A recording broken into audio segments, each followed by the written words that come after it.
PureEnergy, tauya chikokazi, Goro, mad.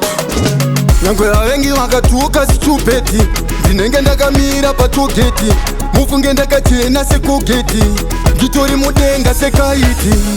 Mwari kana manditarira, munoramba makanditarira. Nyangwe vavengi vakandiwandira, munoramba muchindirwira. Imi Mwari kana manditarira, munoramba makanditarira. Nyangwe vavengi vakandiwandira, munoramba muchindirwira.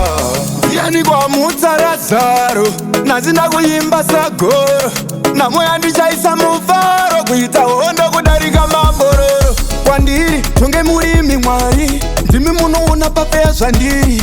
Nyangwe vanhu vakata ndina dhiri, asi kwamuri ndinoziva ndine skiri. Mwari kana manditarira, munoramba makanditarira.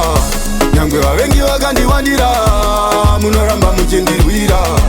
Imi Mwari kana manditarira, munoramba makanditarira. Nyangwe vavengi vakandiwandira, munoramba muchindirwira.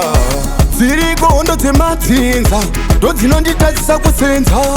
Basa ndakashanda ndadzingwa, mufunge ndinotongovengwa. Havati ndisvike muna angwa, munyama ndinotongovengwa. Vaenda kun'anga vateketa hakata, ndasvika ipapo kandiri mazvikokota ngoma. Mwari kana manditarira, munoramba makanditarira. Nyangwe vavengi vakandiwandira, munoramba muchindirwira. Imi Mwari kana manditarira, munoramba makanditarira.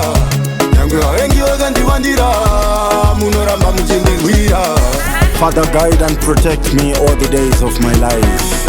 I can keep on praying for brighter days, as I know God's reply is always at a snail's pace. Warm respect to Honeymoon Records, well done.